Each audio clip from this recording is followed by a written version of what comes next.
একটা কথা বলার জন্য তোমাদের সামনে এলাম। সেটা হচ্ছে গিয়ে রোগা হওয়ার জন্য প্রচুর সাধ্য সাধনা করেছি।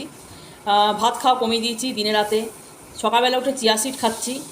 কিন্তু আমাদের দিদি যে রান্না করে প্রতিদিন ভাতের চাল বেশি নিচ্ছে, আর এই ভিজে ভাত হচ্ছে, আর সকালবেলা উঠে কাঁচা পেঁয়াজ আলু ভাতে তারপরে আচার দিয়ে বেশ করে মেখে ভিজে ভাত খাচ্ছি।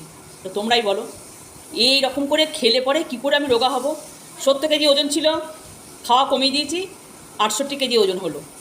কিছুদিন আগে মানে আমি মেপে এলাম আর কি, কিছুদিন আগে ও বাবা গিয়ে দেখলাম 1 কেজি ওজন বেড়ে গেছে। তার কারণ কি? এই যে দেখতে পাচ্ছ, দেখো কাঁচা পেঁয়াজ আলু ভাতে পোস্ত আর এই জল ঢালা ভিজে ভাত।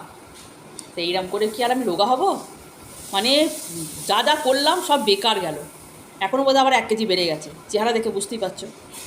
আর ভিজে ভাতের লোভটা মানে একদম সামলাতেই পারি না, মানে খেতেই হয়। কাছে যদি ভিজে ভাত থাকে কি না খেয়ে থাকা যায় বলো তো? তো চলো খেয়েই নি। हे प्रभु, हे प्रभु, हे हरि राम कृष्ण जगन्नाथ प्रेमानंद, ये क्या हुआ? गलाव से पानी आ गया, गमछा भी खुल गया। मैं जी